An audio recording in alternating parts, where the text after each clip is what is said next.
Welcome to the New Books Network. Welcome to New Books in Critical Theory. This is a podcast that's part of the New Books Network. On this episode, I'm talking to Alan Lane about his new book, The Club on the Edge of Town, A Pandemic Memoir. So welcome to the podcast. Hello, thanks for having me. Absolute pleasure. This is possibly the best book I've read this year. Certainly the most important, perhaps. And it was, brilliant on so many levels. And I've got lots and lots of questions that I want to ask you about it. And I'm sort of hopeful it's going to get a big readership and lots of listeners. But before we do that, we definitely need some kind of ground clearing to take place. And this really is a whole bunch of questions about who you are, what you do, where this memoir takes place, and I guess kind of like why it's interesting and why it matters. So to introduce you, you're part of this theatre called Slung Low, and that's probably the first question. Who are Slung Low? What do you guys do? What kind of theatre company are you? Yeah, great. So Slunglow are a theatre company based in the north of England that has a set of values, one of which is we all get paid the same, one of which is that we are in service to our community, and we make predominantly large-scale people's theatre. So that's large shows, normally in city centres, with people who don't do this for a living, performing to make shows that you still get to hear about on Radio 4 and read about in the Times and all that good stuff. And we've been around, 20 years, and we're funded by the Arts Council, and that's probably all you need to know about Slunglow, I think. The next kind of like stuff I need to know is probably, I was going to say, where is Holbeck, but I should probably say, like, can you tell me a bit about Leeds, actually, and maybe tell me a bit about the north of England? So, yeah, like, what's so kind of interesting and special about Leeds, and where is Holbeck in relation to Leeds as well? So Slunglow, we say we're made in the Greater North because the type of theatre that we make, kind of big sprawling shows with hundreds of people in, talking about the issues of certain places, couldn't really be made in, say, inner city London. There just isn't the real estate. So we do feel like we're kind of carved out the stone of the North. And we've been based in Leeds for a really long time now, and specifically an inner city ward called Holbeck, which was the heart of the Industrial Revolution for about, like 5 minutes back at the beginning of the Victorian era. And then since then has got slammed by every possible economic and social movement. So deindustrialization kind of killed it. There was a whole series of post-war decline. Thatcher jumped up and down on it. Austerity really did for it, and then COVID came along and kind of knocked it about. So it's still got the worst health outcomes of any ward in England, but it is the most extraordinary place. And if you guys were all here now, we could go to a Turkish supermarket where you'd have the best kebab in the north of England. We could go to Ingham Road Primary School where 40 different languages are being spoken, and it is an amazing, vibrant and brilliant place. And we moved here 10 years ago, partly because we were worried that we were becoming a bit of a fireworks company. We went wherever the commissions were, did something for 3 months and then came home, and we wanted to be rooted. And I think every theatre company has to have a hill that they're willing to die on, and ours is Holbeck. Our job is to serve the people of Holbeck with the best cultural life we possibly can, on the understanding that we spend £500 million worth of public money every year, and some of that should be spent on the cultural life of the people of Holbeck. And it's our job to leverage that cultural capital from knowing people like you, from being able to get in the press, from being able to get commissioned at the RSC, or any of the other things that we can do, and bring some value or financial value back to Holbeck. In the last 3 years, we have done that by having our headquarters and running the oldest working men's club in Britain, which is called the Holbeck, which is in a brilliant 250-seater cabaret space, lounge bars, snooker room, kind of classic working men's club. And everything we do here is on a pay-what-you-decide basis, and it operates as a community and creative space for everybody. I suppose the story of the club is the story of the book, but also the book tells the story of the pandemic, and it also tells a story about what the arts are for, how we should kind of organise Britain, how we should organise society. And actually many other quite touching personal stories as well. I guess, as you'd mentioned there, this 3-year relationship with the club, there's probably quite a few models of arts organisations having these relationships with institutions in places that maybe were not designed to kind of hold particular kinds of theatre or particular community activities. But there's something I think particularly kind of unique that's going on in your story, and one of them actually is the club itself. And you'd mentioned, its status as a working man's club and a very well established, working man's club. But at the same time, at the start of the book, it's in pretty serious trouble, and I'm quite intrigued by sort of what the problems facing the place were, and they're actually the problems of the kind of the local area more generally, but also what got you, as you say, this theatre company that does sort of big, impressive, huge shows. What got you thinking that this would be the venue for you to place yourselves in?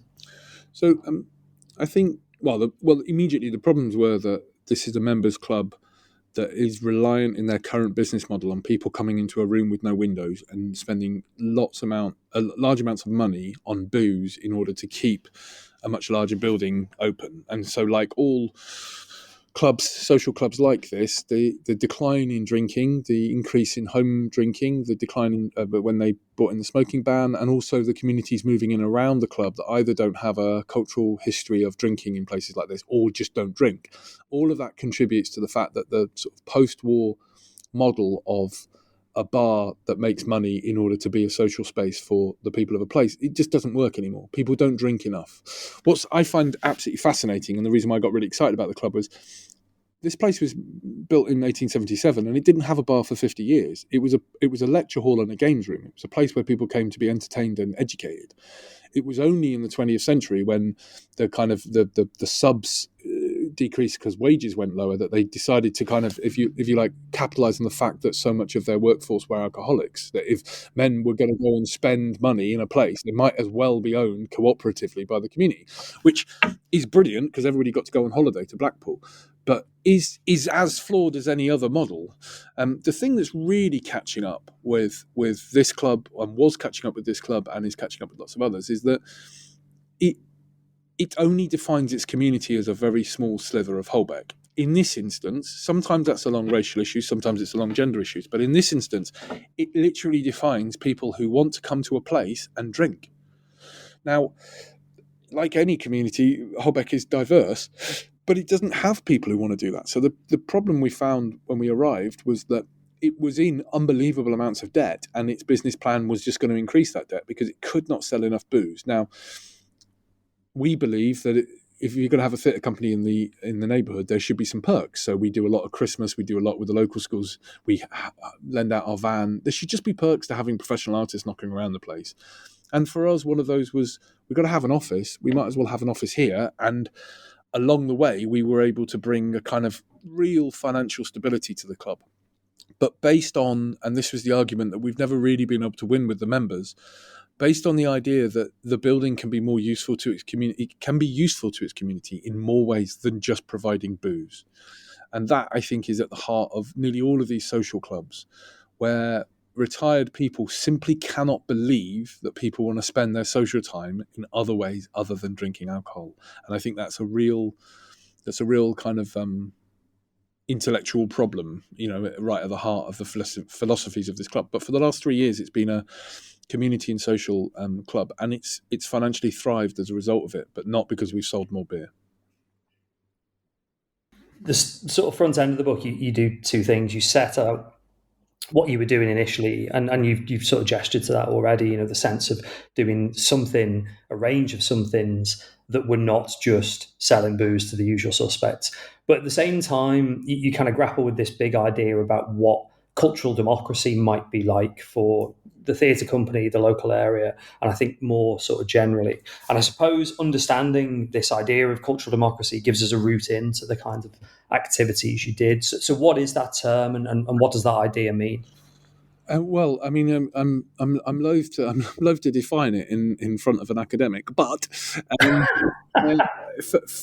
for me, for us here, cultural democracy is about the idea that the bloke that lives next door has as much right to define what good culture is as I do as a professional artist, and how that manifests, that culture belongs to all of us. And actually, Alan Lane's definition of culture is is no less, but certainly no more important than anyone else's. And we've got into trouble in this nation in the last 50 or 60 years by having an incredibly small very few types of people defining what good culture is, and as a result, the vast majority of our population has moved away from a kind of recognized culture and especially art, and felt quite disconnected from it all because the number of people defining what it was too small.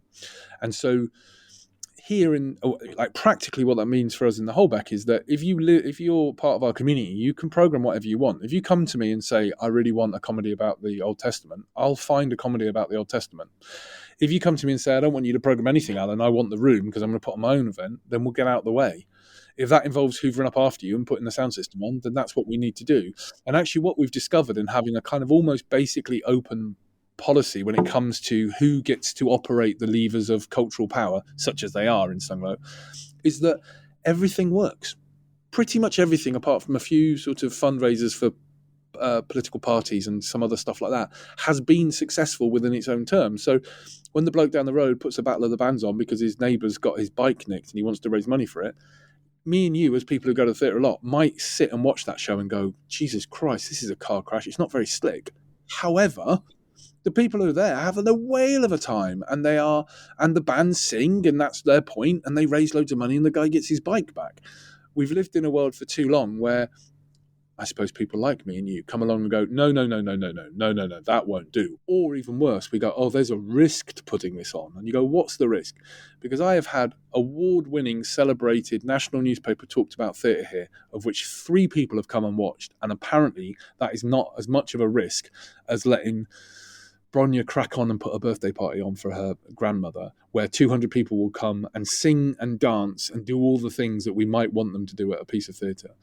So that's, for us, a kind of grappling with the idea of cultural democracy, that people get to choose what has value, and then giving them as much of the levers of power as we possibly can. I think that's what we've been about.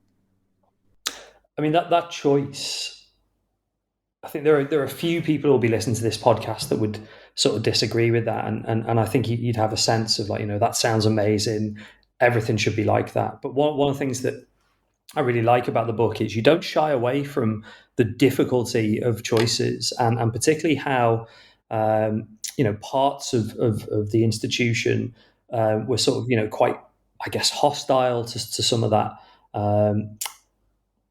cultural freedom that you were trying to offer to the community. And this is both sort of fascinating in terms of it's not usually the kind of the difficulty that we associate with stuff like cultural democracy. Usually, as you've said, it's to do with the idea of risks that the aesthetics won't be high quality or whatever language we'd use. But also, actually, it is a really quite kind of I have to say the book is hilarious throughout. There are some very funny moments in the book, but it is really clear that there are costs to the idea of, you can throw open an institution to anyone who wants to use it.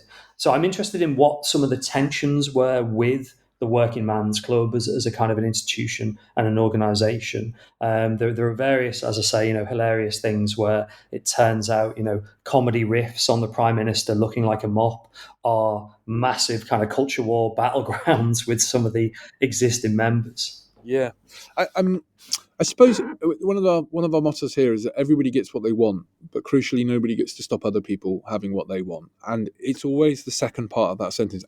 We've never been asked to do anything at this club that we haven't been able to do within a couple of weeks. Like, we've put on operas and drag queens and magic shows and plays and all sorts. And actually, people's demands are really very achievable.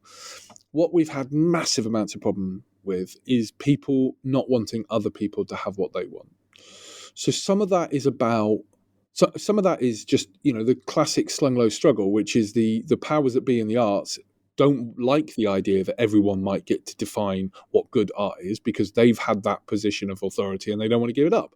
And some of it is that, and certainly we're a pay-what-you-decide venue and we're frowned upon by certain elements of the establishment, which is all good and proper. But closer to home and much more surprising to me was the idea that even though it is the only way forward for a kind of financial future, it is still true that So, we have members who get angry about the idea that the Ghanaian community, we have a particularly large Ghanaian community, will use the club. Even though they are members, like you can become a member for £6, they will still get angry about that. They will still talk about proper members and not proper members. And it's really hard sometimes to not think that they just mean white. And actually, they don't just mean white. And that's a sort of laziness on my part. What they mean is, they mean people who are willing to come and accept in totality the culture that existed before. And practically, and this is going to sound like I'm taking the mickey, and it's really not, is to sit in a room with no windows, drink a pint of beer, and play bingo. And if you want to come and use this space for something else, even though it doesn't stop the people drinking the pints of beer and doing the bingo, if you want to do that other thing in a different room in the same building, you will create antagonism within the people who existed here before. Or I don't know, I didn't mean that in an anthropological sense. I mean literally in this room existed here before. And I find that fascinating because so much of that speaks, I think, the kind of macro version of the culture war, where we're absolutely furious about people arriving from other countries, even though actually it doesn't really impact on our quality of living at all. But just the sheer idea that they will not wholesale accept the cultural life and signifiers of our pre-existence, I find really extraordinary. And what that, a lot of big words there, actually it just meant that people didn't like other people who didn't look like them coming in to use the space. And that is difficult. I'm not madly convinced that that's so wildly different from some of the experiences I've had in theatres. I've worked in some posh theatres in my time when, old people in blazer jackets complain that young people are laughing in the wrong parts of plays and that sort of thing. So I'm not convinced it's not a specifically Holbeck or working class experience, but it is real. And it is about holding on to the thing you've got, even if, it means that you're being self-destructive. Yeah, clapping between movements at symphonies. That something that at no point would you associate with the battleground of a working man's club, but precisely these sorts of, you're not behaving in the way that we expect you to behave, and thus you're sort of not one of us. And that would have been a brilliant topic for a book and a brilliant topic for this book. But obviously, the subtitle, A Pandemic Memoir, the book radically changes as soon as 2020 hits, and the story becomes both much broader in terms of the kinds of ideas that are in the book, but also it becomes a story of, I guess, your personal struggle to deal with the impact of the COVID pandemic in 2020, and I guess to distill this, and it is, I think, difficult to boil down because there was so much that you and the organisation, and I mean you in the sense of the network, and the book is at pains to kind of stress the importance of the team effort and the kind of the crew that are surrounding and the community that are surrounding the Holbeck. But what sort of happened when COVID hit? How did the organisation pivot to do, I guess, something very different, because theatres were closed, audiences weren't allowed in, but also to carry on being responsive to what the community needed at the time? Yeah, so we closed the bar a little early because most of our members are kind of old and we're at real risk from that COVID, and we had a long chat about whether what should we do, because at the time we were all being sent home, and it felt like that may well be the safest thing to do, but it also felt kind of quite cowardly that if we all went home and came back in what we thought was going to be 3 or 4 weeks, it was going to be very hard to go back to trying to convince people who were already quite suspicious of us that we were in service to them, that like, oh no, we're on your side. But actually, when the shit hit the fan, we escaped. So we decided we wouldn't do that, and instead we wrote a letter to our 200 nearest neighbours and said, we're here, we can help you. We're old enough to kind of feel like we know what we're doing, but we're young enough to not be terrified of this COVID thing. And if you need anything, let us know. And they did. They got in touch. They wanted shopping and dogs walking and all sorts of bedding changing. And the council found out about that and said, that's great. Could you do it for the whole ward? And we were like, yeah, absolutely, not really knowing what that meant.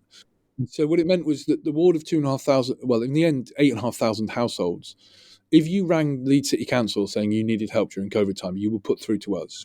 And in the beginning, that meant prescriptions and dog walking and all sorts of befriending calls. But actually, quite quickly, it became about, I need food. There was an absolute crisis of income.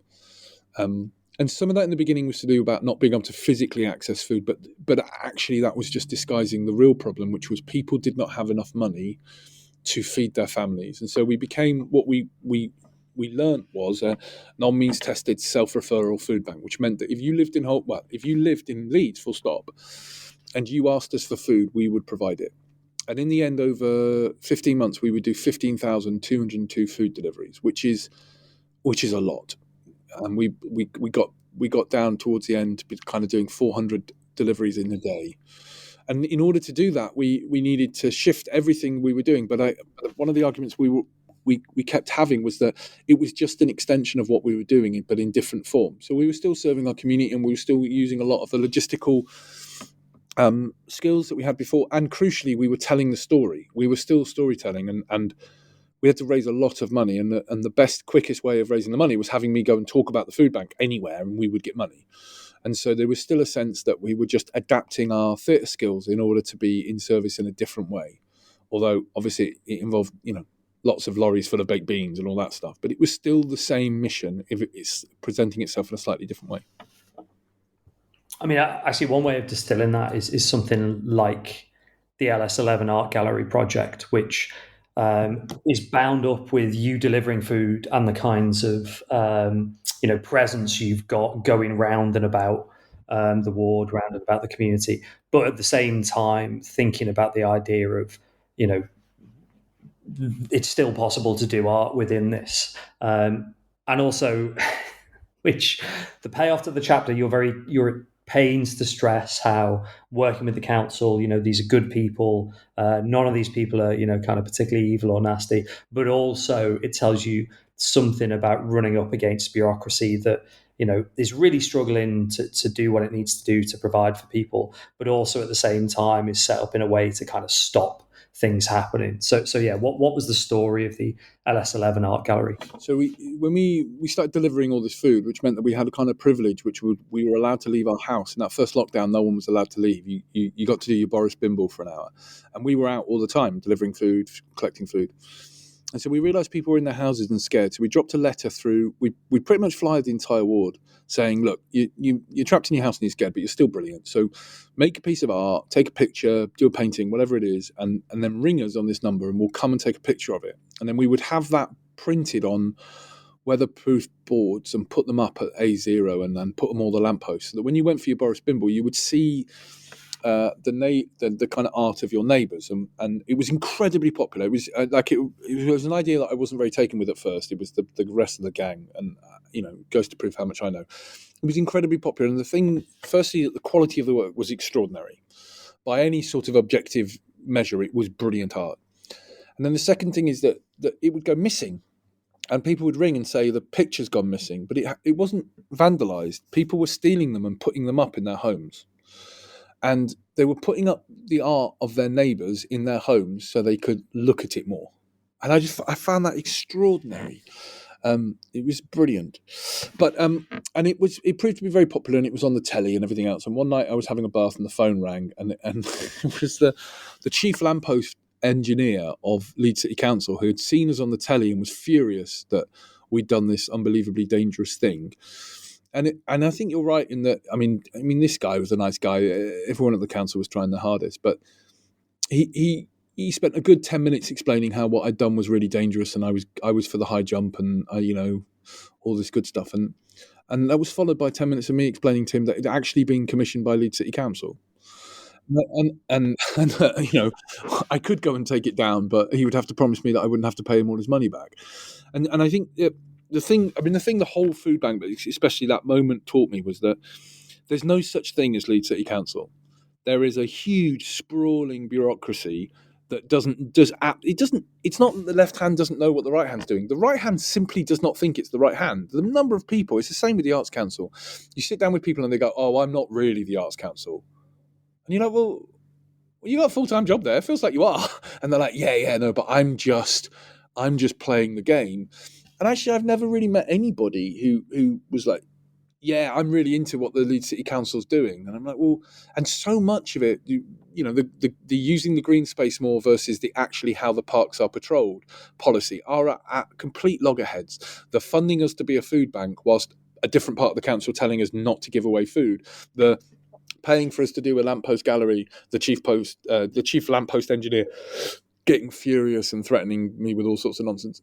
They're all examples of how actually these municipal authorities have become so large that there's barely any controlling them, because in large part nobody who works there thinks they're responsible for anything.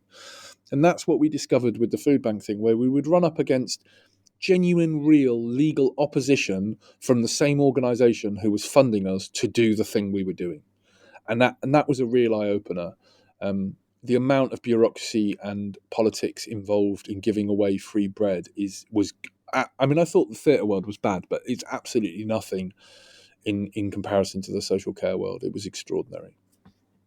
Yeah, I mean, if anyone wants a sort of useful primer on the kind of failings on the one hand of how we've organised the welfare state, but also, as you say, some of the real kind of binds these organisations that are trying to help end up in. And actually, there's a quite poignant moment quite late on in the book, where you have this, if I can call it like a run-in with a big supermarket giving away food. And there is an element of, on the one hand, kind of cutting through just the bullshit of dealing with them, but on the other hand, realizing that there's going to be a couple of families that don't get a cake as a result of that. And there is, a sort of, I had a real admiration for you staying, sort of sane over the course of the book, having to deal with those, even where institutions are trying to help, they're set up in ways that seem to be almost kind of deliberately obstructive. And to sort of pick up and develop that, sorry to cut over you, is a story of basically heroes throughout the book. And again, I've mentioned, it's not your story, it's the story of community. But I wonder if there are sort of like any particular characters you'd like to pick out as real sort of, heroes from the story. I think Liz, who is a volunteer who came to, she was a lighting designer actually, and she came to us because she knew of us through the theatre world rather than the kind of locality, and she was a big Leeds United fan, and she came, and she was like a quite a large cohort of our volunteers. Is that we obviously needed them, but I always got the impression she needed us slightly more, because she was very ill. We didn't really realise it, but she was very ill, and it became obvious only afterwards that she was dying. And actually, her time with us, a few months, she became physically less and less able to be able to do the kind of basic volunteering of delivering food, until finally one day she turned up in my office in a full Leeds United strip with the kind of socks pulled up, and decided she would take over the masterminding of the Christmas toy deliveries, which now I look back at it was such an obvious, it wasn't a cry for help, but an obvious, like, I'm going to have my day. I'm going to have the perfect day where I do something beautiful for 300 children, and I do it wearing my favourite clothes in all the world, even though it is absolutely ridiculous for a 50-year-old woman to wear a full football strip with the socks pulled up. And it was the most vivid example, I think, of how people gave their absolute everything.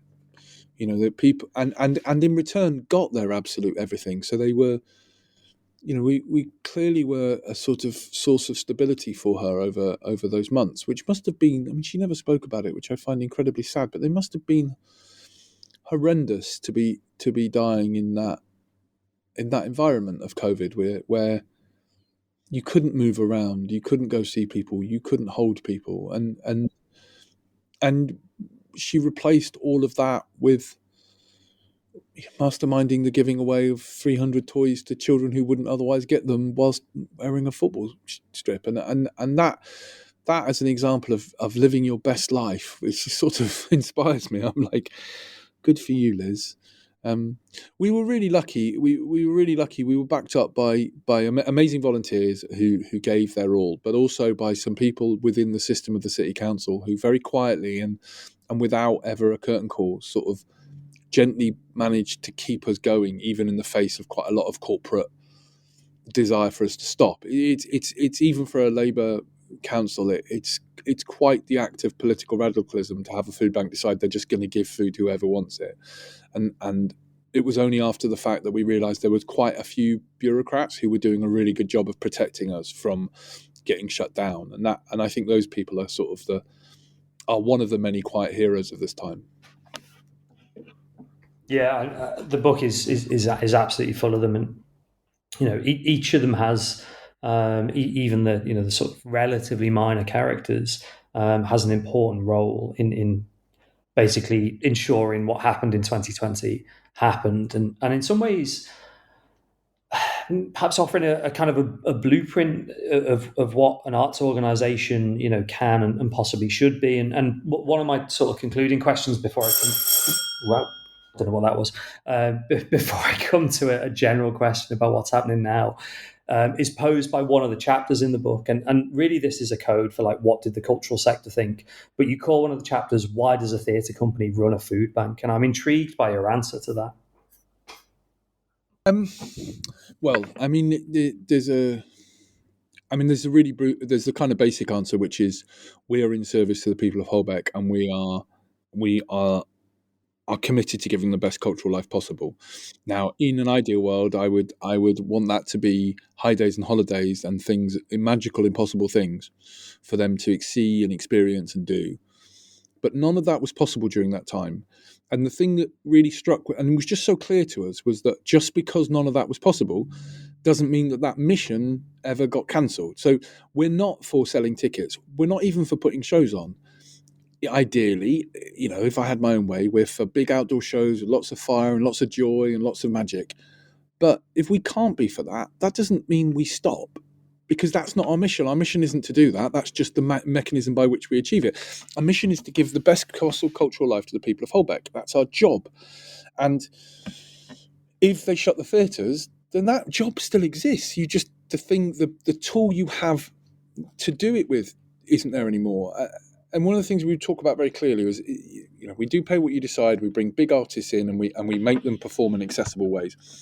And if we've got a big cabaret in the car park, we've got a stage outside and the band's warming up and it's amazing and it's pay what you decide, but you're within earshot of our theatre and you don't know how to feed your kids in the morning, there's no realistic way you can turn up to that show and enjoy it. So therefore, we're just idiots making noise in your community without due respect. So that there is a degree to which the whole of my community is of interest to me. Their mental health, their physical wealth, their financial health, the injustices that they face in a system designed to stamp on them all of that is of interest to me as an artist, because if I wanted to just put on work in a vacuum that just had people, I would go and do that. There are plenty of places to do that. I shan't name them here for fear of embarrassing them, but they exist. But I'm not doing that. What we're doing here is we're serving the people of Holbeck. So if the people of Holbeck all of a sudden get trapped in their buildings, in their homes, our job is to work out how to get some culture into their homes. Just as if the people of Holbeck tell me that they are hungry, well, it doesn't matter how good my show is. I got to help them feed themselves and their families before anything else. And that just struck me as absolutely obvious. And I think that sustained us for that 18-month period. It just struck me as that was the only reasonable response. That's why a theatre company runs a food bank, I think. The book ends on a sort of quite positive note. The reopening. I mean, things are not normal, but an element of kind of, as you say, getting back to doing outdoor theatre and almost a sort of rebirth of the institution of sorts, and it has this kind of wonderful positive note really that it maybe ends on. But I'm slightly kind of cheekily thinking, what about the rest of the story? And I'm intrigued to know sort of what's happening now, both in terms of the organisation and the club, and in terms of sort of your and Slunglow's work. So, I mean, the brilliant thing I think about, or the thing I've been most pleased about since COVID, is that we had to put down those responsibilities. We couldn't carry on being a food bank to everyone who needed food simply because it was being funded by people who would expect us in normal times to put on theatre. So there was a degree to which we knew we had to put down those responsibilities. We had to lay them down. And some really smart people said to us, but how are you going to be changed? How will you be different in the future as a result of these? And I think we honoured them best we could. We started a community football club because one of the things we learned about our community when we were delivering the food was that we have the worst health outcomes of any ward in England, and we have absolutely no organised adult sport. And it was just very simple for us to kind of fix that and say, well, what do you want? And everyone told us a women's and a men's football team, and we created the slung low version of that. So the cost, the strip's amazing, and it's free. So we did all the things you would expect us to do with a football club, but still there are people exercising now in a place that they weren't before. And our biggest the place we would deliver the most amount of food was the local primary school. So we're now in residence with the local primary school, and an awful lot of our family programming is being done by a small group of children from that school, because that is the kind of natural extension of that relationship once you take away, just as the food bank was the extension of the principles of service. Once you add COVID, once you take away the ability to be a food bank, what are you left with that's interesting to a theatre company? We are in service to the people of Holbeck, and so not the Holbeck. And actually, a few months ago, we decided at the AGM, we asked the members to vote us out. So we will leave the club at the end of this calendar year, and we will leave it. We will leave it principally because the future vision of this club we could not find a way to share with the committee. The committee have a vision for this club which is very clear, that involves specific communities, that involves behaving in certain ways, and that's absolutely fine. That is in according to the rules of cultural democracy. They absolutely they are, that is to be honoured in some respects. However, that doesn't mean that me and mine have to spend our energy and money supporting it. That's just simply, we have to have shared values, otherwise we move on. However, we leave the club kind of physically accessible, hugely renovated, and entirely debt-free. So I'm very proud of what we've done here. And I think one of the things that in the arts we really struggle with is the idea of everything has to be forever. And actually, it's how we end up with loads of compromised things that don't quite do what they were meant to do. And I think we will leave the club with quite light hearts, because we know that we are going on to... We're not leaving Holbeck. We're not abandoning our responsibilities. We're opening a new theatre next to our primary school, because, again, we're constantly evolving and developing and wondering how best can we serve. And the final thought, and this is all relatively new, so you kind of reach me live on this thinking, but Holbeck is a place that does not have enough. It just doesn't have enough of anything. And it only has one publicly facing space that we were running, and actually we realised that that's a bit of a problem. You need alternatives. You need the kind of ability for different communities to go in different places. So the idea of us opening up another one was one that, when we realised there was a chance, we kind of jumped at. I think if you ask that question to me in 2 years' time, when we're in the new space and it's working, is that I would have the same answer I had for the food bank and the same answer that I had for the post food bank, which is, this is all just another chapter in one long story, and the story is very clearly about providing the best cultural life to the people of Holbeck, and what happens when you trust a small group of determined artists to do that, and kind of give them enough money to cause trouble and then get out of the way.